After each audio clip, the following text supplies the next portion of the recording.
Welcome back. Motivational speakers സത്യമോ മിഥ്യയോ, ഇതിൻ്റെ രണ്ടാം ഭാഗമാണ്. നമുക്ക് ഓരോ രാജ്യത്തിനും ആ രാജ്യത്തുള്ള ബെസ്റ്റ് വെച്ചുകൊണ്ടൊരു 10 സംഭവം പറയാം. ജർമ്മൻ കാർസ് അറിയാം നമുക്ക്, ബെസ്റ്റ് ഇൻ ദ വേൾഡ്. അതേപോലെ തന്നെ Chinese cuisine best in the world. അതേപോലെ മറ്റൊന്നാണ് ബ്രിട്ടീഷ് പോലീസ്, ഭയങ്കര പ്രൊഫഷണലിസമാണ് അവരുടെ. അതേപോലെ തന്നെ ഫ്രഞ്ച് വൈൻ ലോകത്തിലെ ബെസ്റ്റാണ്. അതേപോലെ തന്നെ Japanese technology the best in the world. അതേപോലെ തന്നെ Italian fashion best in the world. അതേപോലെ തന്നെ സ്വിസ് വാച്ചസ്, അതിൻ്റെ വാങ്ങിച്ചു കഴിഞ്ഞാലും വർഷങ്ങൾ കഴിഞ്ഞാലും അതിൻ്റെ വില കൂടിക്കൊണ്ടിരിക്കുന്നു. ഓക്കെ. അതുപോലെ തന്നെ ബ്രസീലിയൻ ഫുട്ബോളേഴ്സ് അല്ലെങ്കിൽ football the best in the world. അതുപോലെ തന്നെ അമേരിക്കൻ എൻ്റർടൈൻമെൻറ്റ്, നമ്മുടെ ഹോളിവുഡൊക്കെ അറിയാം. അതേപോലെ തന്നെ Indian gurus, Indian spirituality best in the world. എക്സാമ്പിളായിട്ട് പറയുകയാണെങ്കിൽ ഇപ്പോൾ ഞാൻ ഇന്ത്യൻ ഗുരൂസിനെ ലോകത്തിൽ ഏറ്റവും കൂടുതൽ ആദരിക്കുന്ന അതിൽ രാം ചരൺ, അദ്ദേഹം ആസിം പ്രേംജിയെ പ്രോഗ്രാം ചെയ്ത അല്ലെങ്കിൽ ഹെൽപ്പ് ചെയ്തിട്ടുള്ള പഠിപ്പിച്ചിട്ടുള്ള ആളാണ്. ജാക്ക് വെൽഷ് ജിയുടെ, അതുപോലെ തന്നെ ഫോർച്യൂൺ 500 കമ്പനീസിൻ്റെ മിക്കവാറും ഒരുപാട് CEOസിനെ പഠിപ്പിച്ച് ട്രെയിൻ ചെയ്തിട്ടുള്ള ആളാണ്. അപ്പോൾ നമുക്കെപ്പോഴും സാധാരണ നമുക്ക് നല്ല പ്രായമായി, പക്ഷേ എന്നാലും നമുക്ക് അങ്ങോട്ട് അദ്ദേഹത്തെ കിട്ടുന്നത്, എനിക്ക് അദ്ദേഹത്തിൻ്റെ ക്ലാസ് നേരിട്ട് അറ്റൻഡ് ചെയ്യുന്നത് വരെ പറ്റിയിട്ടില്ല. അപ്പോൾ അദ്ദേഹം ബിസിനസ് കൺസൾട്ടിങ് ആൻഡ് ലീഡർഷിപ്പിലാണ്. മറ്റൊന്നാൾക്കറിയാം റോബിൻ ശർമ്മ, അതുപോലെ അപ്പോൾ അദ്ദേഹം ലീഡർഷിപ്പിലും പേഴ്സണൽ ഡെവലപ്മെൻറ്റിലുമാണ്. അതേപോലെ തന്നെ ഇപ്പോൾ കയറി വരുന്ന വളരെ ലോകത്ത് ഏറ്റവും കൂടുതൽ ട്രെയിനർമാരിൽ ഏറ്റവും കൂടുതൽ ലോകത്തിൽ എൻ്റയർ വേൾഡിൽ യൂട്യൂബ് ഉള്ളത് ഡോക്ടർ വിവേക് ബിന്ദ്ര. അദ്ദേഹത്തിന് ഞാൻ ലാസ്റ്റ് നോക്കുമ്പോൾ ഏതാണ്ട് 21 മില്യൺ യൂട്യൂബ് വ്യൂവേഴ്സ് ഉണ്ട്.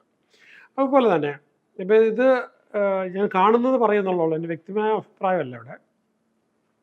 അതേപോലെ തന്നെ ഇന്ത്യൻ ഗുരുസിനകത്ത് സദ്ഗുരു, അദ്ദേഹത്തിൻ്റെ നമുക്ക് പോപ്പുലാരിറ്റി അറിയാം പല രാജ്യങ്ങളിലും. പിന്നെ നമ്മുടെ ഒരുപാട് ഗോഡ്മാൻമാരൊക്കെ സ്പിരിച്വാലിറ്റി ആയിട്ട് ബന്ധപ്പെട്ട ഒരുപാട് ആൾക്കാർക്ക് ഒരുപാട് അംഗീകാരമുണ്ട്. അതുപോലെ തന്നെ ശിവകേര, മോഡറേറ്റ്ലി പബ്ലിക് സ്പീക്കിംഗ് അല്ലെങ്കിൽ മോട്ടിവേഷണൽ സ്പീക്കിംഗ്, സെൽഫ് ഹെൽപ്പ്, ഇതിലൊക്കെയായിരുന്നു. ഇപ്പം നന്നായിട്ട് കയറി വന്നുകൊണ്ടിരിക്കുന്നതിൽ ഒരാളാണ് ഗൗർ ഗോപാൽ ദാസ്. അതേപോലെ തന്നെ സന്ദീപ് മഹേശ്വരി, ഏതാണ്ട് 28 മില്യൺ വ്യൂവേഴ്സാണ് അദ്ദേഹത്തിനുള്ളത്. ആന്ത്രപ്രണർഷിപ്പാണ്, മോട്ടിവേഷണൽ സ്പീക്കറാണ്. അതുപോലെ തന്നെ മറ്റൊരു ലേഡി പ്രിയ കുമാർ, നല്ല ഒരു അംഗീകാരമാണ് കിട്ടിക്കൊണ്ടിരിക്കുന്നത് മോട്ടിവേഷണൽ സ്പീക്കിങ്ങിനകത്ത്. അവരുടെ പുസ്തകങ്ങൾ ഒക്കെ നന്നായിട്ട് അംഗീകരിക്കപ്പെടുന്നുണ്ട്. അതുപോലെ തന്നെ ഉജ്വാൾ പദ്മിനി, അപ്പോൾ അദ്ദേഹത്തിൻ്റെതും ഈ പറഞ്ഞത് മോട്ടിവേഷണൽ സ്പീക്കറായിട്ടും ബിസിനസ് കോച്ചിങ് ആയിട്ടും ഒക്കെ നന്നായിട്ട് അറിയപ്പെടുന്ന ആളാണ്. ഒരുപാട് ബിസിനസ് കോച്ചിങ് കൊടുക്കുന്നുണ്ട്.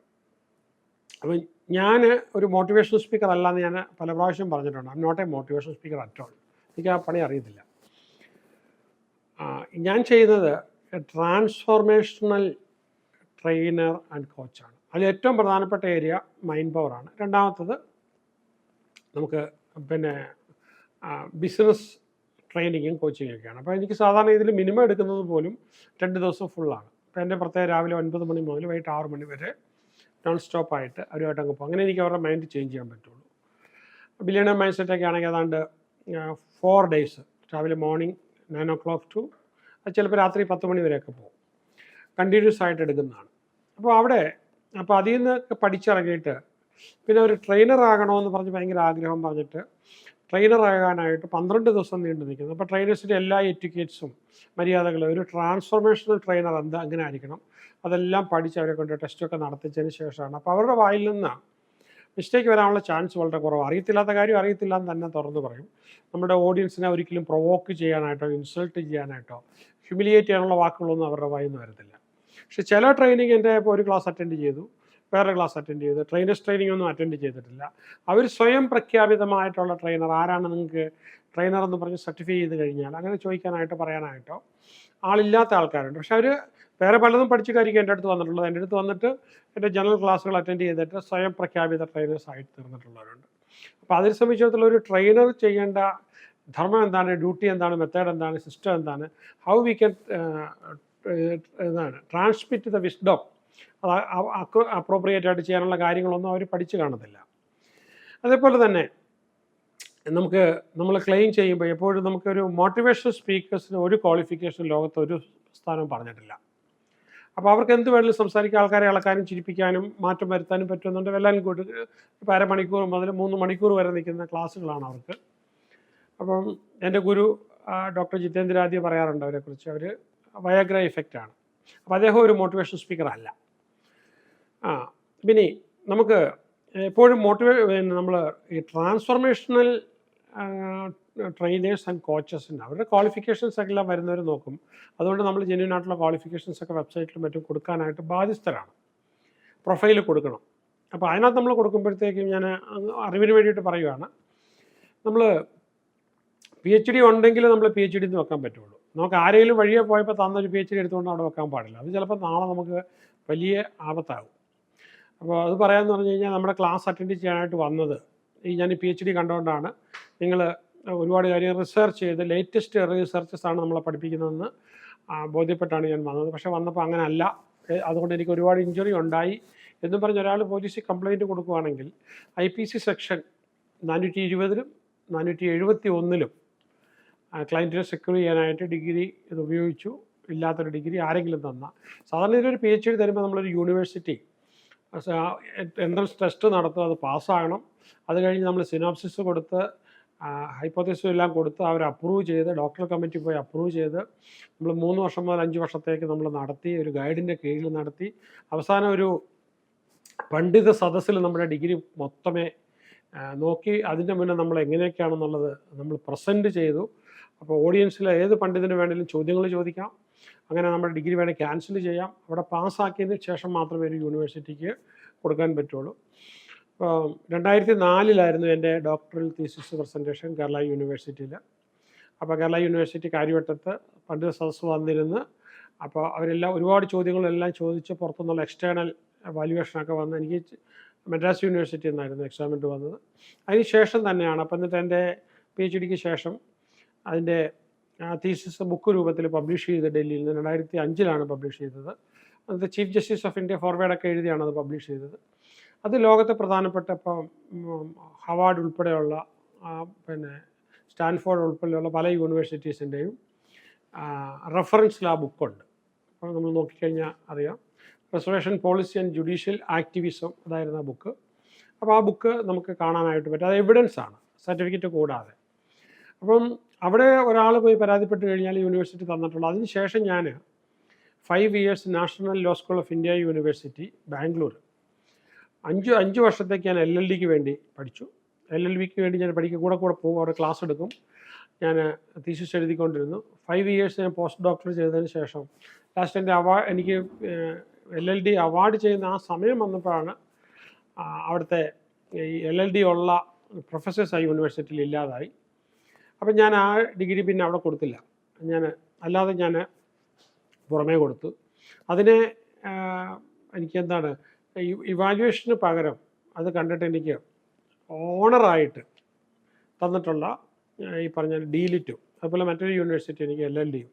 അപ്പം അത് നമുക്ക് ശരിക്കും പറഞ്ഞു കഴിഞ്ഞാൽ ഒരു ഡിഗ്രി ഒരു യൂണിവേഴ്സിറ്റി എക്സാമിൻ ചെയ്തിട്ട് തരുന്നതല്ല.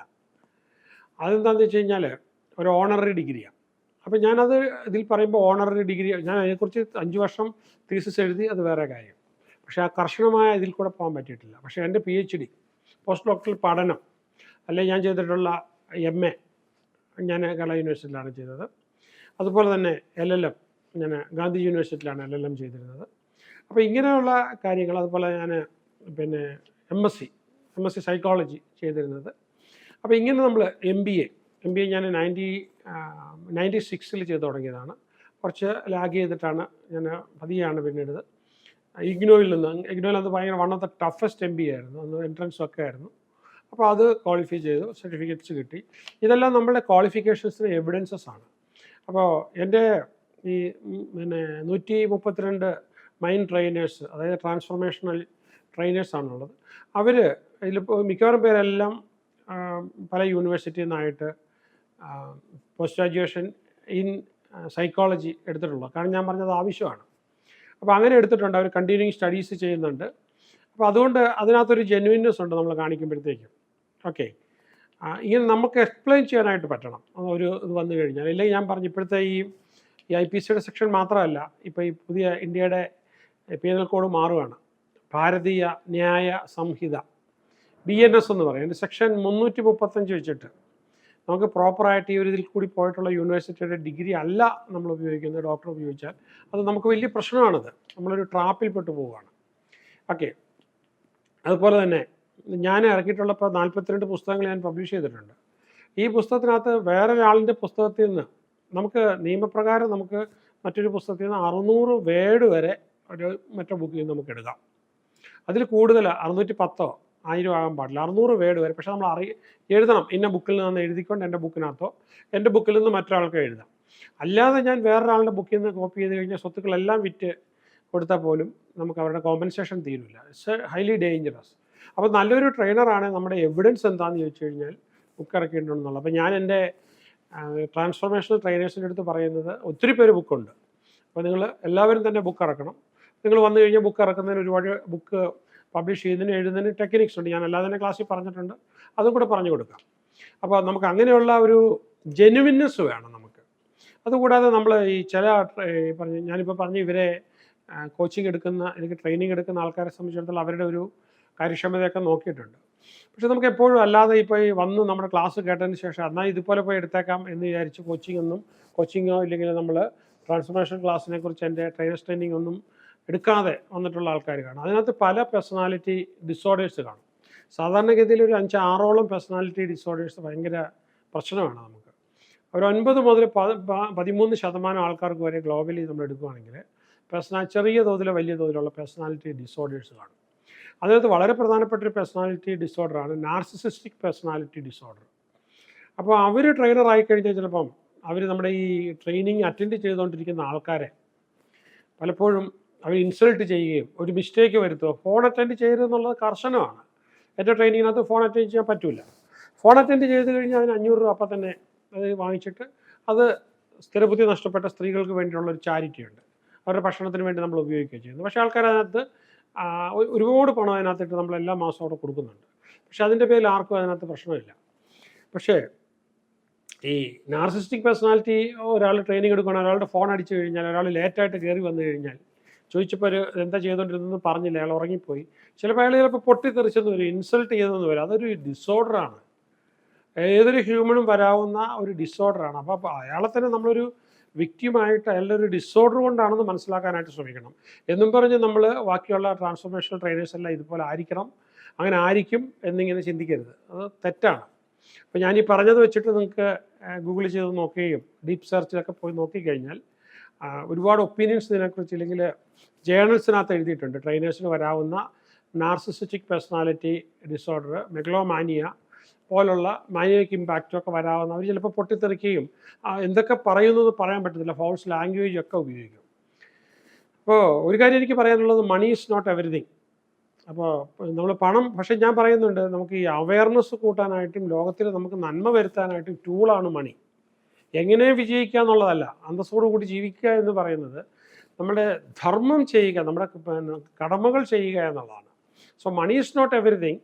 അപ്പോൾ പക്ഷേ നമുക്ക് എന്താണ്, മറ്റുള്ളവരെ സഹായിക്കണം. രോഗിയായ ഫാദറിനെയോ മദറിനെയോ സുഹൃത്തിനെയോ ഒക്കെ നമുക്ക് സഹായിക്കണമെങ്കിൽ വി നീഡ് മണി. അവിടെ നമുക്ക് സിമ്പതി കൊണ്ട് പറ്റില്ല. അപ്പം മണി ഉണ്ടാക്കണമെന്ന് ഞാൻ വളരെ ശക്തമായിട്ട് പറയാറുണ്ട്. അപ്പോൾ ഞാൻ പറഞ്ഞു, നാർസിസ്റ്റിക് പേഴ്സണാലിറ്റി ഡിസോർഡർ വന്നു കഴിഞ്ഞാൽ നമ്മുടെ ചിലപ്പം ട്രെയിനിങ്ങിന് വരുന്നവർ അവർ പലപ്പോഴും ഹ്യൂമിലിയേറ്റ് ചെയ്യാം, ഭയങ്കരമായിട്ട് അവരെ ഹ്യൂമിലിയേറ്റ് ചെയ്യാം, അവരെ വിരട്ടാം, അവരെ പല വിധത്തിൽ അവരെ ഫോൾസ് ലാംഗ്വേജ് ഉപയോഗിക്കാം, ഇൻസൾട്ട് ചെയ്യാം, നമുക്ക് ഈ സംഭവങ്ങളെല്ലാം പരസ്യമായിട്ട് ശിക്ഷിക്കാം. ഈ പ്രശ്നങ്ങളെല്ലാം ട്രെയിനേഴ്സിൽ നിന്ന് വരാവുന്ന പല ജേർണൽസിനകത്തും നമുക്ക് നോക്കാനായിട്ട് പറ്റും. അതുപോലെ ചില ട്രെയിനിങ്ങിന് അറ്റൻഡ് ചെയ്യുന്ന ആൾക്കാരുണ്ട്, അവർ ചിലപ്പോൾ ഈ ഹിസ്ട്രിയോണിക് പേഴ്സണാലിറ്റി ഡിസോർഡർ ഉള്ള ആൾക്കാരാണെങ്കിൽ അവർക്ക് എങ്ങനെയെങ്കിലും അറ്റൻഷൻ പിടിച്ചു പറ്റണം. അതിന് വേണ്ടിയിട്ട് അവർ പല കുതന്ത്രങ്ങളും ഒക്കെ നോക്കും. അറ്റൻഷൻ കിട്ടിയില്ല എന്നുണ്ടെങ്കിൽ അതിനകത്ത് നിന്ന് അവരിറങ്ങിയിട്ട് ആ ട്രെയിനിങ്ങിനെ കുറിച്ച് ഒരുപാട് കുറ്റം പറയും. അവരുദ്ദേശിച്ച അവരുടെ മോട്ടീവ് തന്നെ അറ്റൻഷനാണ്. അപ്പം പലപ്പോഴും ഒരു പ്രോഗ്രാമിൽ വന്നിട്ട് ഒരു ബാഡ് കമൻറ്റ് കൊടുക്കുന്നത് ഇങ്ങനെയുള്ളവരായിരിക്കാം. അപ്പം ആ പ്രശ്നങ്ങളും ഇവരെ സംബന്ധിച്ചിടത്തോളം ഉണ്ടാകാം. അപ്പോൾ പിന്നെ 5-6 പേഴ്സണാലിറ്റി ഡിസോർഡേഴ്സ് ഉണ്ട്. പക്ഷേ ഏറ്റവും പ്രധാനമായിട്ട് ഈ പറഞ്ഞത് ഈ ഒരു രീതിയാണ്. ക്ലാസ് കഴിഞ്ഞ് പോയിട്ട് നമ്മൾ ചിലപ്പം അറ്റാക്കിന് വരുന്ന ആൾക്കാരുമുണ്ട്. ചിലപ്പം യൂട്യൂബിലൊക്കെ വന്ന് അറ്റാക്ക് ചെയ്യുന്ന ആൾക്കാരുണ്ട്. നമ്മുടെ ഒരു വീഡിയോ കണ്ടു കഴിഞ്ഞാൽ അതിനകത്ത് ഇപ്പോൾ നല്ല കാര്യങ്ങൾ പറഞ്ഞേക്കുന്ന ഒരുപാട് വീഡിയോസ് ഉണ്ട്. നമ്മൾ മലയാളത്തിൽ ഒരുപാട് പേര് നല്ല നല്ല ട്രെയിനേഴ്സും ഉണ്ട്, ഒരു സംശയമില്ല. എനിക്കപ്പോൾ എൻ്റെ ശിഷ്യർ എന്നെ കഴിഞ്ഞും നന്നായിട്ട് ചെയ്യുന്ന ആൾക്കാരുണ്ട്. അപ്പം അവർക്ക് ഇത്രയും എന്നെപ്പോലെ ഇത്രയും പുസ്തകങ്ങൾ വായിച്ചപ്പോൾ 10,000-20,000 പുസ്തകങ്ങൾ വായിക്കുക, 32 വർഷം പഠനത്തിന് വേണ്ടി ഡിവോട്ട് ചെയ്യുക, ലോകം മുഴുവൻ പോവുക, ചിലപ്പോൾ നടന്നൊന്നും വരത്തില്ല. പക്ഷേ in course of time they will do it. പക്ഷേ നന്നായിട്ട് ചെയ്യുന്ന ആൾക്കാരുണ്ട്. പിന്നെ അതുപോലെ ഞാൻ ചെയ്തേക്കുന്ന കാര്യം എന്ന് പറഞ്ഞാൽ ഞാൻ പറയുന്ന കാര്യങ്ങളൊക്കെ റെഫർ ചെയ്യാനായിട്ട് ഞാൻ പുസ്തകങ്ങൾ എഴുതി പബ്ലിഷ് ചെയ്ത് കൊടുത്തിട്ടുണ്ട്. ഓക്കെ. അപ്പം അതുപോലെ തന്നെ ഒരുപാട് ട്രെയിനേഴ്സ്, ഒരു ട്രെയിനർ സമൂഹത്തിൻ്റെ സ്വത്താണ്. കാരണം ഒരുപാട് പേർക്ക് മാറ്റം വരുത്താൻ പറ്റും. എൻ്റെ ലൈഫിലെ പ്രവർത്തനം കൊണ്ട് 1000 പേർക്കോ 10,000 പേർക്കോ 10,00,000 പേർക്കോ മാറ്റം വരുത്താൻ പറ്റിയെന്നുണ്ടെങ്കിൽ ഒരു ചേഞ്ചസ് വരുത്താൻ പറ്റിയെന്നുണ്ടെങ്കിൽ ട്രാൻസ്ഫോം ചെയ്യാൻ പറ്റിയെങ്കിൽ എൻ്റെ വലിയ കോൺട്രിബ്യൂഷനാണ്. അത് ഈ മൈൻഡ് മാറ്റി വീട്ടിൽ വഴക്ക് തീർക്കാൻ പറ്റി, സമാധാനമായിട്ട് ഉറങ്ങാൻ പറ്റി, അതിന് നമുക്ക് എവിഡൻസസ് ഇല്ല. എവിഡൻസസ് എടുക്കണമെന്നുണ്ടെങ്കിൽ അതുകൊണ്ട് തന്നെയാണ് ഞാൻ ബിസിനസ് ട്രെയിനേഴ്സ് വരുമ്പോൾ ബിസിനസ് ട്രെയിനിങ്ങിന് വരുന്ന ആൾക്കാരുടെ അവരുടെ ഡേറ്റ് ആദ്യം എടുക്കും. അപ്പോൾ അവർ ഇപ്പോൾ എത്ര നിൽക്കുന്നു, ഇപ്പോൾ 60 ലക്ഷമോ 80 ലക്ഷമോ 1.5 കോടിയോ അസറ്റുള്ള ആൾക്കാർ, ആ അസറ്റ് ഒരു 3 വർഷം കണ്ടിന്യൂസ് ആയിട്ട് എൻ്റെ ട്രെയിനിങ്ങിന് ശേഷം അത്രമാത്രം കൂടി. അത് കൂടിപ്പോയിട്ട് അത് 3 കോടി 8 കോടി 12 കോടിയായി. നല്ലതാണ്, ഗുഡ് ഇനഫ്. അതിൽ നിന്ന് 5 വർഷം 7 വർഷം കൊണ്ട് അവർ 100 കോടിയോ 150 കോടിയായി. അങ്ങനെ ഒത്തിരി ഒരുപാട് പേരുണ്ട്. അപ്പോൾ അവരുടെ പേരെല്ലാം നമുക്ക് പ്രഖ്യാപിക്കാൻ പറ്റത്തില്ല. പക്ഷേ ഞാൻ അതിനകത്ത് ഒരുപാട് പേരെക്കുറിച്ച്, അവരുടെ വളർച്ചയെക്കുറിച്ച്, അതിൻ്റെ തുകയൊന്നും എഴുതിയിട്ടില്ല, വളർച്ചയെക്കുറിച്ച് ഞാൻ ആർട്ടിക്കിളായിട്ട് തന്നെ പബ്ലിഷ് ചെയ്തിട്ടുണ്ട്. അതിൽ ചിലത് ഞാൻ സോഷ്യൽ മീഡിയയിലും പ്രത്യേകിച്ച് ഫേസ്ബുക്കിലും പബ്ലിഷ് ചെയ്തിട്ടുണ്ട്. അതിൽ വന്ന മാറ്റം അത് വലിയ മാറ്റമാണ്, അത് വ്യക്തമാണ്. അതിനകത്തൊരു 45% വരെ മാറ്റം വന്നിട്ടുണ്ടെങ്കിൽ അതിന് നമുക്ക് സിഗ്നിഫിക്കൻ്റ് ആയിട്ട് പറയാൻ പറ്റില്ല. മോഡേൺ മെഡിസിനും അങ്ങനെയാണ്. ഒരു മെഡിസിൻ നമ്മൾ ട്രൈ ചെയ്യുമ്പം 45% വരെയുള്ള ഇതിന് നമുക്ക് പ്ലസിബോ ഇഫക്റ്റ് എന്നൊക്കെ നമുക്ക് പറയാം. പക്ഷേ ഒരു 70% മാറ്റം വന്നിട്ടുണ്ടെങ്കിൽ ഭയങ്കര മാറ്റമാണത്. പിന്നെ മോഡേൺ മെഡിസിൻ എടുക്കുന്ന ആൾക്കാർക്കും 85% കഴിഞ്ഞ് അങ്ങോട്ട് ചിലപ്പോൾ കിട്ടിയില്ല എന്ന് വരും. ഇപ്പം വയാഗ്ര ഹൈലി ഇഫക്റ്റീവാണ്. ചില ആൾക്കാർക്ക് അത് കഴിച്ചാൽ ഒരു ഇഫക്റ്റീവും വരത്തില്ല. അപ്പോൾ 15% വരെ വരും. അതുപോലെ തലവേദനയ്ക്ക് മരുന്ന് കഴിക്കുന്നത് ചില ആൾക്കാർക്ക് ചില മരുന്ന് കഴിച്ചാൽ ഒട്ടും ഇഫക്റ്റ് ചെയ്യത്തില്ല. അത് 15% വരെ വരത്തുള്ളൂ. പനി അല്ലെങ്കിൽ വോമിറ്റിംഗ് വന്നു കഴിഞ്ഞാൽ 15% വരെ മരുന്ന് കഴിച്ചാൽ നമുക്ക് അത് ഇഫക്റ്റീവ് അല്ലാതെ വരും. പക്ഷേ 55% മുകളിൽ പോകുന്നുണ്ട്. It is A science, evidence based training ആണ്. പിന്നെ ട്രെയിനർക്ക് ഉണ്ടാകേണ്ടത് എപ്പോഴും എമ്പതി ഉണ്ടാകണം. മറ്റൊരാളുടെ നമ്മൾ ക്ലാസ്സിൽ വരുന്ന എന്തൊക്കെ പ്രശ്നങ്ങൾ, ചില ആൾക്കാർ പണയപ്പെടുത്തിയിട്ടായിരിക്കും വരുന്നത്, സ്വർണം പണയം വെച്ചിട്ടായിരിക്കും വരുന്നത്. നമുക്കറിയാൻ പറ്റില്ല, ചോദിക്കാനും പറ്റില്ല. ചില ആൾക്കാർ ഡിപ്രസ്ഡ് ആയിട്ടിരിക്കുന്ന ആൾക്കാരായിരിക്കും, അവരോട് നമുക്ക് എങ്ങനെ പറയാനായിട്ട് പറ്റും? അപ്പോൾ അതെല്ലാം നമ്മൾ കണ്ട് മനസ്സിലാക്കിയിട്ട് വേണം. അത് അവരുടെ ആ വിഷമം നമുക്ക് മനസ്സിലാക്കാൻ പറ്റുന്നതിനാണ് നമ്മൾ പറയുക എമ്പതി എന്ന് പറയുന്നത്. അപ്പം അതേപോലെ തന്നെ ഒരാൾക്കൊരു പ്രശ്നമുണ്ട്, ഡിപ്രഷനുണ്ട്, നമ്മളത് കണ്ടെത്തി അതിനെ അക്നോളജ്, അവർക്കൊരു പ്രത്യേക ട്രീറ്റ്മെൻറ്റ് കൊടുക്കുക. അവരെ ഒരുപാട് വർക്ക് ചെയ്തില്ലല്ലോ, ഹോംവർക്ക് ചെയ്തില്ലല്ലോ കുറ്റം പറയാതിരിക്കുക. ഇത് നമ്മൾ എന്തുവാണ്, നമ്മൾ അങ്ങനെയുള്ള ഒരു സോഷ്യൽ ആറ്റിറ്റ്യൂഡ് പുലർത്തേണ്ടതാണ് ട്രെയിനേഴ്സിന്. ഞാൻ ഒരുപാട് കോഡ് ഓഫ് കോണ്ടാക്ട് പഠിപ്പിച്ചു. മറ്റൊരു പുറകെ വരുന്നൊരു വീഡിയോക്കകത്ത് ഇതിനെക്കുറിച്ച് കൂടുതൽ എക്സ്പ്ലെയിൻ ചെയ്യാം. അപ്പോൾ എവിഡൻസ് ബേസ്ഡ് ആയിരിക്കണം നമുക്ക്. അതുപോലെ തന്നെ നമുക്ക് ഈ പിന്നെ എന്താണ്, എന്ത് പഠിച്ചാലും ഇപ്പോൾ യോഗ പഠിച്ചിട്ട് റിസൾട്ട് കിട്ടണമെന്നുണ്ടെങ്കിൽ നമ്മൾ ആക്ഷൻ എടുത്താൽ മാത്രമേ ഉള്ളൂ. അപ്പം ആക്ഷൻ എടുത്തുകൊണ്ട്, മാസീവ് ആക്ഷൻ എടുത്തുകൊണ്ടേ ഇരിക്കണം.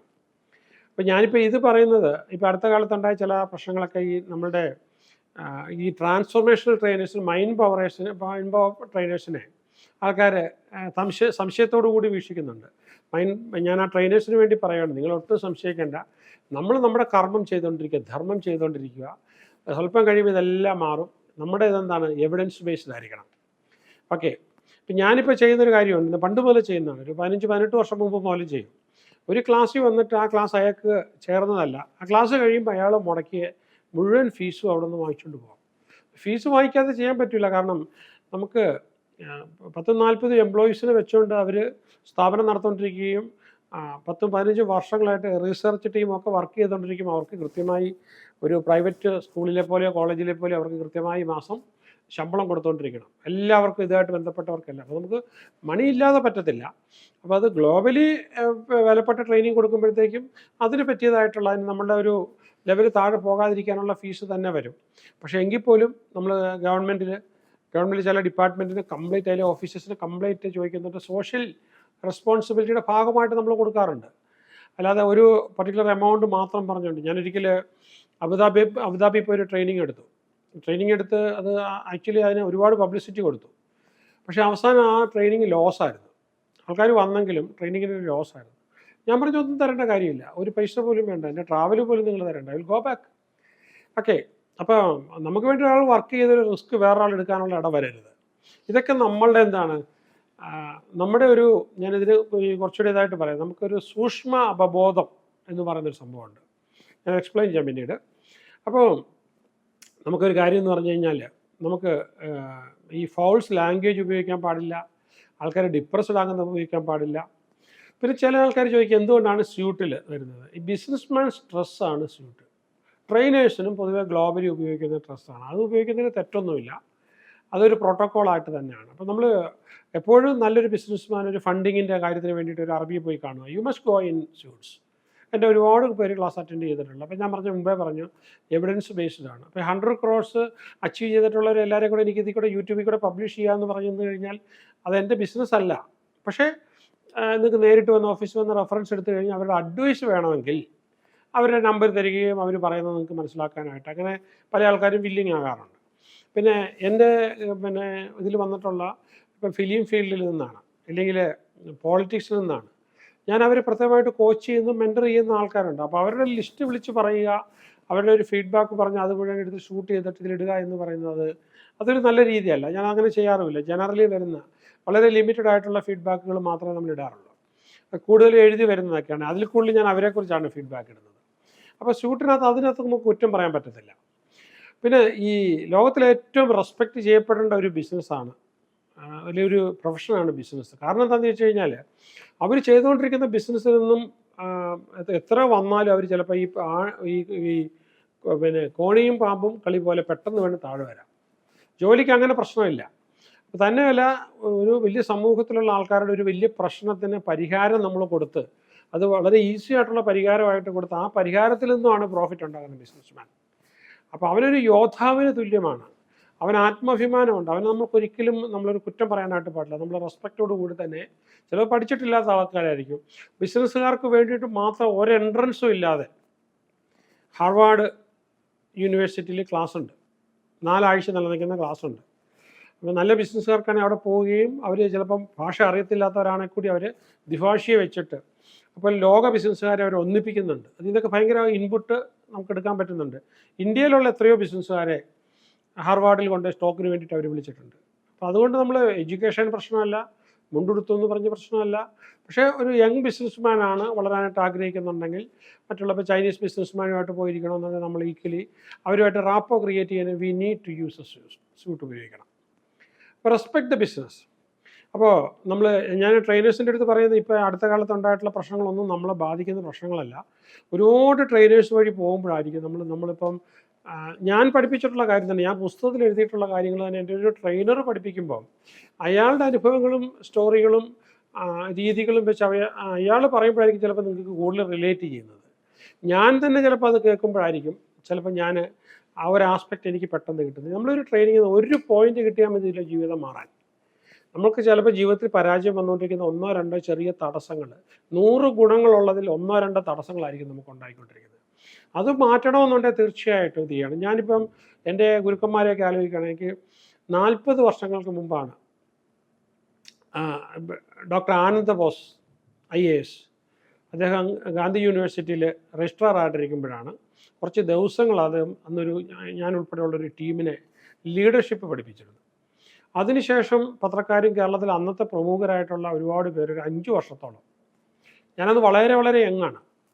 അപ്പോൾ ആ സമയത്ത് എനിക്ക് 5 വർഷം നീണ്ടു നിൽക്കുന്നൊരു കോഴ്സ് ലീഡർഷിപ്പിനെ കുറിച്ച് പഠിക്കാൻ പറ്റി. എൻ്റെ ജീവിതത്തിൽ ആദ്യത്തെ മെസ്സേജാണ്, ലോകത്തിൻ്റെ വെളിച്ചം എന്നിലേക്ക് വന്നതാണ്. അത് കഴിഞ്ഞ് ഞാൻ ഒരുപാട് പേരിൽ പിന്നെ അത് കഴിഞ്ഞ് ഞാൻ പഠിച്ചിറങ്ങി, ലോയൊക്കെ പഠിച്ചിറങ്ങി, അങ്ങനെയൊക്കെ വന്നപ്പോഴത്തേക്ക് ഞാൻ സിവിൽ സർവീസൊക്കെ എഴുതി IAS ഇൻ്റർവ്യൂവിനൊക്കെ പോകാനായിട്ട് പ്രിപ്പയർ ചെയ്തുകൊണ്ടിരിക്കുന്ന സമയത്ത് ഒരുപാട് IAS ഉദ്യോഗസ്ഥർ തന്നെ നേരിട്ട് നമുക്ക് ക്ലാസ് എടുത്തു. ഞാനിപ്പോൾ ഇപ്പോഴും ഓർക്കുന്നത് മിസ്റ്റർ അൽഫോൺസ് കണ്ണന്താനം. അപ്പോൾ അദ്ദേഹം കൂടെ ഇരുന്ന് നമ്മളെ എഴുതിച്ച് കറക്റ്റ് ചെയ്ത് തന്നു, കൂടെ ഇരുന്ന് എഴുതിച്ച് തന്നു. അദ്ദേഹം ഡൽഹിയിൽ നിന്നൊക്കെ ഒരുപാട് പുസ്തകം ലഗേജ് കൊടുത്ത് അത്രയും ഹ്യൂജ് ബുക്ക് വാങ്ങിച്ചു, അതിൻ്റെ പൈസ പോലും പുള്ളി കളക്ട് ചെയ്യത്തില്ലായിരുന്നു. ഉള്ളത് നമ്മൾ അക്നോളജ് ചെയ്യണമല്ലോ. അതുപോലെ വളരെ നല്ലൊരു IAS ഓഫീസറായ ശ്രീ TK ജോസ് ഇൻ്റർവ്യൂവിനും ചില പിന്നെ ഡിപ്ലോമസിയെക്കുറിച്ചൊക്കെ വളരെ ഡീപ്പായിട്ട്, വളരെ ആഴത്തിൽ. അതുപോലെ ഞാൻ ഇന്നും ഓർക്കുന്നുണ്ട്, നമ്മുടെ തൊട്ട് മുമ്പിലത്തെ പിന്നെ ചീഫ് സെക്രട്ടറി ആയിരുന്ന ഡോക്ടർ VP ജോയ് IAS. അദ്ദേഹം ഒരുപാട് നാൾ നമ്മളെ വീണ്ടും വീണ്ടും IASകാരൻ്റെ ആറ്റിറ്റ്യൂഡ് എന്തായിരിക്കണം എന്നെല്ലാം അദ്ദേഹം പഠിപ്പിക്കുമായിരുന്നു. അപ്പം അവരൊന്നും ഒരു പൈസ വാങ്ങിച്ചിട്ടല്ല വന്ന് പഠിക്കുന്നത്, പക്ഷെ നമ്മുടെ കൂടെ ഇരുന്ന് ദിവസങ്ങൾ പഠിപ്പിക്കാനുള്ള അങ്ങനെ ഒരുപാട് പഠിച്ചിട്ടുണ്ട്. അത് കഴിഞ്ഞ് ലോകത്തിൽ കിട്ടുന്ന എല്ലാ കിട്ടുന്നിടത്തു നിന്നെല്ലാം നമ്മൾ ട്രെയിനേഴ്സിൻ്റെ എല്ലാം ട്രെയിനിങ് പോയി അറ്റൻഡ് ചെയ്ത് ഗ്ലോബലി ഉള്ള ഏറ്റവും ബെസ്റ്റ് ട്രാൻസ്ഫോർമേഷണൽ ട്രെയിനേഴ്സാണ്, മോട്ടിവേഷൻ സ്പീക്കർ അല്ല. അങ്ങനെയുള്ള, കാരണം ദിവസങ്ങളോളം ആഴ്ചകളോളം പോയി നീണ്ടിരിക്കുന്ന ക്ലാസ്സുകളൊക്കെ അറ്റൻഡ് ചെയ്ത് അങ്ങനെയാണ് നമ്മളൊരു ട്രെയിനിങ് മേഖലയിലേക്ക് 10-20,000 പുസ്തകങ്ങളൊക്കെ വായിച്ച് 32 വർഷങ്ങൾ നമ്മൾ യൂണിവേഴ്സിറ്റിയിലൊക്കെ സ്പെൻഡ് ചെയ്ത്. അപ്പം ഇത്രയൊന്നും സ്പെൻഡ് ചെയ്തിട്ടില്ലാത്തൊരു 5 വർഷം സ്പെൻഡ് ചെയ്തിട്ട് വരുന്നൊരു ട്രെയിനർ പോലും ഈ സമൂഹത്തിന് വളരെ വിലപ്പെട്ടതാണ്. അവരെ നമ്മൾ അവഹേളിച്ചുകൊണ്ട് കാര്യമില്ല, അവരെ വളർത്തിയേ പറ്റുള്ളൂ. സമൂഹത്തിന് മാറ്റം വരണമെങ്കിൽ ഒത്തിരി മാറ്റം വരാൻ പറ്റുന്ന ആൾക്കാരാണ്. എനിക്കൊരു വലിയ ചാരിതാർത്ഥ്യമുള്ള, ഞാനൊരു അബ്സല്യൂട്ട് ഒരു പ്രൊഫഷൻ ഇൻ ട്രെയിനിങ് ഏറ്റെടുത്തതിന് ശേഷം കേരളത്തിൽ ഒരുപാട് പ്രൊഫഷണൽ ട്രെയിനേഴ്സ് വരുന്നുണ്ട്. അപ്പോൾ ഞാൻ പറഞ്ഞു ബെസ്റ്റ് ഫ്രം ഇന്ത്യ ഈസ് ഗുരൂസ്. അതും ഈ മാനേജ്മെൻറ്റ് ആൻഡ് ട്രെയിനിങ് മേഖലയിലുള്ള. അപ്പം നമുക്ക് ഇനിയുള്ള കാലത്ത് ഞാൻ പറയുന്നത് ഒരുപാട് പേര് പറഞ്ഞു കേരളത്തിൽ നിന്നൊക്കെ. പണ്ടൊരിക്കൽ തഞ്ചാവൂരിൽ നിന്നായിരുന്നു നമുക്ക് ഏറ്റവും കൂടുതൽ IAS ഓഫീസേഴ്സ് ഇന്ത്യയിലുണ്ടായിരുന്നൊരു കാലഘട്ടം. എന്നതുപോലെ ഒരുപക്ഷെ എനിക്ക് കോൺട്രിബ്യൂട്ട് ചെയ്യാൻ പറ്റിയത് നമുക്ക് ഒരുപാട് പിന്നെ ട്രെയിനേഴ്സ് ഗ്ലോബലി കേരളത്തിൽ നിന്ന് വരണമെന്ന് തന്നെയാണ്. അതുകൊണ്ട് ഞാൻ എല്ലാവരെയും ഞാൻ പ്രൊമോട്ട് ചെയ്യുകയാണ്. പിന്നെ എനിക്ക് എല്ലാ ക്ലാസ്സും എടുക്കാനായിട്ടോ ക്ലാസ് നടത്താനായിട്ട് ഒരുപാട് പ്രശ്നങ്ങളുണ്ട്, തടസ്സങ്ങളുണ്ട്. അതുകൊണ്ട് എല്ലാ കോഴ്സുകളും ഞാൻ 36 കോഴ്സുകൾ ഞാൻ ലേണിങ്ങിലാണ്. അപ്പോൾ ചീപ്പാണ്, എവിടെ ഇരുന്ന് പഠിക്കാം. കേരളത്തിലെ ആൾക്കാരെല്ലാം പുറത്ത് പോയിക്കൊണ്ടിരിക്കുകയാണ്. അപ്പോൾ നമ്മളങ്ങനെ അപ്പോൾ ആ അറിവ് കിട്ടും. അതുകൂടാതെ നേരിട്ട് അറ്റൻഡ് ചെയ്യാൻ പറ്റുന്ന ആൾക്കാർക്ക് തീർച്ചയായിട്ടും പറ്റും. നമ്മൾ നല്ല ട്രെയിനിങ്, നല്ല പെരുമാറ്റവും നല്ല രീതിയും ഗ്ലോബൽ ട്രെയിനിങ് കണ്ട് ബോധ്യപ്പെട്ട് നമ്മുടെ ചിത്തത്തിൽ കയറിയാലേ ബുദ്ധിയിൽ ഉപയോഗിക്കാവും. എന്താണെന്ന് ചോദിച്ചാൽ നമുക്ക് മനസ്സിന് 4 ഭാഗങ്ങൾ എപ്പോഴും ഓർക്കുക. അപ്പോൾ ഈ ബുദ്ധി എന്ന് പറയുന്ന വിവേക ബുദ്ധി, ഇൻ്റലക്റ്റ്, അതാണ് മൊത്തം കൺട്രോൾ ചെയ്യുന്നത്. അപ്പം അതാണ് നമ്പർ 1. ആ ബുദ്ധി പ്രോസസ്സ് ചെയ്യും. നമ്മൾ ഇത് വേണോ അത് വേണോ അവിടെ അത് ചെയ്യണോ, നമ്മുടെ മുന്നേ വരുന്ന ആയിരക്കണക്കിന് ചോയ്സസിൽ ഏത് ചോയ്സ് വേണമെന്ന് തിരഞ്ഞെടുക്കുന്നത് ബുദ്ധിയാണ്. അപ്പോൾ ബുദ്ധി പക്ഷേ അങ്ങനെ ഒരു സാധനം തിരഞ്ഞെടുക്കണം എന്നുണ്ടെങ്കിൽ നമ്മുടെ സ്റ്റോറേജ് ഡിവൈസ് എന്ന് പറയുന്നത് ചിത്തയാണ്. ചിത്തത്തിനകത്ത് അതുണ്ടെങ്കിൽ മാത്രമേ ഉപയോഗിക്കാൻ പറ്റുള്ളൂ. അപ്പോൾ ചിത്ത എന്ന് പറഞ്ഞു കഴിഞ്ഞാൽ നമ്മളത് എവിടെയെങ്കിലും കാണണം. ലോകത്ത് എവിടെയെങ്കിലും ആരെങ്കിലുമായിട്ട് കണ്ടു മനസ്സിലാക്കി എങ്ങനെ ഇരിക്കും ഒരു ഗുരു എന്നുള്ളത് ഡയറക്റ്റായിട്ട് ഒരു ഗുരുവിൻ്റെ സാന്നിധ്യത്തിൽ പഠിക്കണം. അപ്പോൾ അതാണ് നമ്മുടെ ചിത്തത്തിൽ വരുന്നത്. പിന്നെ നമുക്ക് മൂന്നാമത്താണ് മനസ്സ്. മനസ്സെന്ന് പറയുന്നത് നമ്മുടെ സെൻസറി ഓർഗൻസ് എല്ലാം പ്രോസസ്സ് ചെയ്ത് ബുദ്ധിയിലേക്ക് കൊടുക്കുന്നതാണ്. നാലാമത്തതാണ് അഹങ്കാരം. അഹങ്കാരം എന്ന് പറഞ്ഞാൽ ഐനസ്സാണ്. ഞാൻ സെപ്പറേറ്റ്, നീ സെപ്പറേറ്റ്, നമ്മളെല്ലാവരും സെപ്പറേറ്റ്, അതിൽ നിന്നും ഞാൻ സെപ്പറേറ്റാണ്, എനിക്ക് എൻ്റേതായ ഈഗോ, തനിമ കിട്ടുന്നതാണ്. ഓക്കെ, ഇതെല്ലാം വരുന്നതാണ്. അപ്പോൾ അതുകൊണ്ട് നമ്മൾ ഈ ലോസ് ഓഫ് സ്പീച്ച് ഉണ്ട്, സംസാരിക്കുന്നതിന് ചില നിയമങ്ങളും റൂളുകളും ഉണ്ട്. നമ്മൾ സംസാരിക്കുമ്പോഴത്തേക്കും ഞാൻ പറയാറുള്ളത്, ഇപ്പോൾ പല ഗ്ലോബലി ഉള്ള പരിപാടിക്ക് പോവുകയും ഇപ്പോൾ മുംബൈയിലൊക്കെ വരുന്ന ചില ഇതിൽ പോയി ഞാൻ സംസാരിക്കാനായിട്ട് പോവുകയാണെങ്കിൽ, വലിയ കോൺഫറൻസ് സംസാരിക്കാൻ പോവുകയാണെങ്കിൽ പലപ്പോഴും ഞാൻ പറയുന്നത്, you are all intelligent people, efficient people, you learned people, many things, but my information may help you. ഇതാ പറയുന്നത്, മേ ഹെൽപ്പ് യു. എന്നിട്ടാണ് നമുക്ക് പറയാനുള്ളത് പറയുന്നത്. അല്ലാതെ നമുക്കവിടെ ലൗഡായിട്ട് ചെയ്യാനോ അഗ്രസീവ് ആകാനോ ഷൗട്ട് ചെയ്യാനോ ഇൻസൾട്ട് ചെയ്യാനോ 5 മിനിറ്റിനകത്ത് അവർ നമ്മളെ പാക്ക് ചെയ്യും. നോക്കിയിരിക്കുകയാണ്. അത് അവർ മാത്രമല്ല, ഇത് ചെയ്യുന്ന കമ്മ്യൂണിക്കേഷൻ്റെ അത് മുഴുവനും ഗ്ലോബൽ ഇത് നോക്കിക്കൊണ്ടിരിക്കുന്നുണ്ടായിരിക്കും ഇങ്ങനെ ചെയ്തേക്കുന്നത്. അപ്പോൾ പലയിടത്തും ഞാൻ പോയിട്ട് ലോകത്തിന് പല ഭാഗത്തും പോയി ഇങ്ങനെ പോകുമ്പോഴത്തേക്ക് നമുക്ക് ഇത്രേ പറയാൻ പറ്റുള്ളൂ. ഇപ്പോൾ ഞാൻ US പോവുകയാണെങ്കിൽ എന്തുകൊണ്ട് അവരെന്നെ കേൾക്കുന്നു? കാരണം ഇന്ത്യയിൽ നിന്ന് വന്നിട്ടുള്ള, ഇന്ത്യയാണ് അവിടെ ബ്രാൻഡ്, ഇന്ത്യയിൽ നിന്ന് വന്നിട്ടുള്ള ഈ മൈൻഡ് ട്രെയിനർക്ക് അല്ലെങ്കിൽ ബിസിനസ് ട്രെയിനർക്ക് എന്താണ് വ്യത്യസ്തമായി പറയാനുള്ളത്? പിന്നെ പലപ്പോഴും ചോദ്യങ്ങളൊക്കെ വരുന്നത് ഈ അറേഞ്ച് മാരേജിനെ കുറിച്ചും പെണ്ണ് കാണാൻ പോകുന്ന നിമിഷത്തെക്കുറിച്ചൊക്കെയുള്ള വളരെ ഇൻട്രസ്റ്റിംഗ് ആയിട്ടുള്ള ക്വസ്റ്റ്യൻസ് വരും. നമ്മളത് പറയുമ്പോഴത്തേക്കും അത് എക്സ്പ്ലെയിൻ ചെയ്യുമ്പോഴത്തേക്കും അവർ ഭയങ്കര കൗതുകത്തോടു കൂടിയാണ് കേട്ടുകൊണ്ടിരിക്കുന്നത്. അപ്പം അവിടെ നമുക്ക് സ്പേസ് ഉണ്ട്, അവിടെ ഒരുപാട് കമന്മാരുണ്ട്. പക്ഷേ ആവറേജ് ആൾക്കാർ, നമ്മളെ കഴിഞ്ഞും ലോവറായിട്ട് നിൽക്കുന്ന ഒരുപാട് ട്രെയിനേഴ്സ് ഉണ്ട്. അതുകൊണ്ട് നമുക്ക് കിട്ടിയിട്ടുള്ള ഇൻഫർമേഷൻ വെച്ച് നമ്മൾ ആളാകേണ്ട, ഈ നല്ല ട്രെയിനറോ മോശം ട്രെയിനറോ എന്നും പറഞ്ഞൊരു ട്രെയിനറില്ല. എൻ്റെ ശിഷ്യന്മാർക്കും പലപ്പോഴും അബദ്ധം പറ്റാറുണ്ട്. എൻ്റെ കൂടെ വന്ന് പല കാര്യങ്ങളും പഠിച്ചതിന് ശേഷം കുറേ കാര്യങ്ങൾ പഠിച്ചതിന് ശേഷം മറ്റൊരു ട്രെയിനർ എടുത്തിട്ട് പുറത്തുനിന്ന് വന്ന ഒരാളാണ്, ബാംഗ്ലൂരിൽ നിന്ന് വന്ന ഒരാളാണ്, മുംബൈയിൽ നിന്ന് വന്ന ആളാണ്, കേരളത്തിൽ ആദ്യമായിട്ട് വരുക, ഇല്ല US നിന്ന് വരുക, ഗൾഫിൽ നിന്ന് വരും, ഇവർ ഓടിപ്പോയിട്ട് ആ ട്രെയിനിങ് കഴിഞ്ഞിട്ട് വന്ന് എന്നിലില്ലാത്ത കുറേ ക്വാളിറ്റി അവിടെ ഉണ്ടെന്നുള്ളത് പറയും. ഓക്കെയാണത്, അത് അങ്ങനെ പറയട്ടെ. പക്ഷേ അവിടെ ഒരു കാര്യം മനസ്സിലാക്കേണ്ടതെന്ന് പറഞ്ഞു കഴിഞ്ഞാൽ, അപ്പോൾ അതുപോലെ തന്നെ അവരെ വെറുതെ വിഷമിപ്പിക്കുകയും ചെയ്യും. അവരോട് പറയും, ഇതുപോലെ ഡോക്ടർ വിജയനാണെങ്കിൽ ഇത് കണ്ടോ, ബുക്കിൻ്റെ പടമൊക്കെ ചിലപ്പോൾ അവരുടെ മൊബൈലിൽ തന്നെ കാണും. ഓരോ കോച്ചിങ്ങിന് നമ്മൾ കൊടുക്കുന്ന വെൽ റിസർച്ച്ഡ് ആയിട്ടുള്ള മെറ്റീരിയൽസ് എല്ലാം കാണിച്ചു കൊടുക്കും, ഇതുപോലെയൊക്കെയാണ് ഞങ്ങൾക്ക് തരുന്നത്. ഈ പാവപ്പെട്ടവനെ അവർ വിഷമിപ്പിച്ചു വിടും. പക്ഷേ ഇവിടെ വന്നിട്ട് എന്നോട് പറയത്തില്ല, എൻ്റെ സ്റ്റാഫിനോട് പറയുന്ന ഒരു ട്രെയിനിങ്ങിന് പോയി സൂപ്പറായിരുന്നു. ഞാൻ അങ്ങനെയല്ല പറയുന്നത്. ഞാൻ പറയുന്നത് നിങ്ങൾ എല്ലാ ട്രെയിനേഴ്സിനും സമയം കിട്ടുമെങ്കിൽ പോകണം. അവരിൽ നിന്നൊക്കെ നമുക്ക് വ്യത്യസ്തമായ ഒരു കാര്യം പഠിക്കാൻ കാണും. നിങ്ങൾ ലോകത്തിൽ കണ്ടുമുട്ടുന്ന ഓരോരുത്തരിലും ഓരോ കാര്യങ്ങൾ അവരുടെ കയ്യിൽ നിങ്ങൾക്ക് തരാൻ എന്തോ ഒരു ഇൻഫർമേഷൻ ഉണ്ടാവും. അത് നിങ്ങൾക്ക് കറക്റ്റായിട്ട് എടുക്കാനായിട്ട് പറ്റണം. അതല്ല എൻ്റെ കയ്യിൽ നോളജിൻ്റെ കുത്തകയൊന്നും പറയാൻ പറ്റത്തില്ല.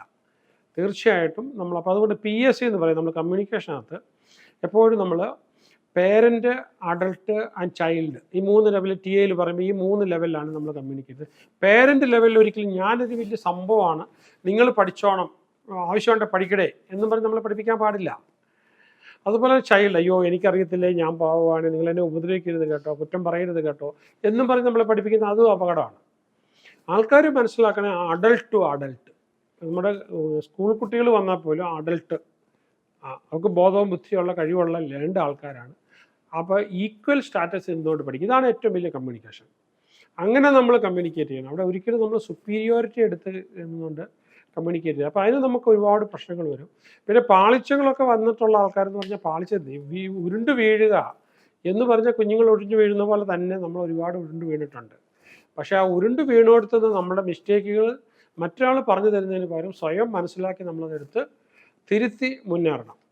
അപ്പോൾ ഇപ്പോൾ ഈ അടുത്ത കാലത്ത് നടന്നിട്ടുള്ള സംഭവങ്ങളൊന്നും നിങ്ങളെ അതിനെ വിഷമിപ്പിക്കേണ്ട കാര്യമില്ല. അതൊരു റിഫൈൻമെൻ്റ് ആണ്.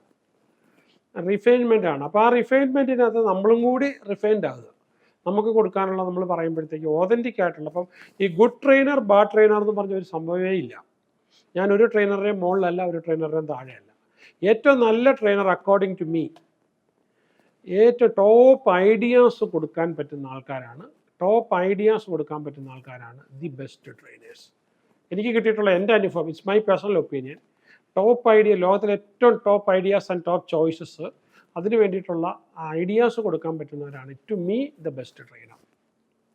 ഓക്കെ, അപ്പോൾ നിങ്ങളൊരു പരിവർത്തനം സംഭവിക്കട്ടെ. ഞാൻ ഇതിൻ്റെ ബാക്കി ഭാഗം ഞാൻ മറ്റൊരു വീഡിയോ ആയിട്ട് ചെയ്യാം. എല്ലാ സമയം ഒരുപാട് എടുക്കുന്നതുകൊണ്ട്. All the best.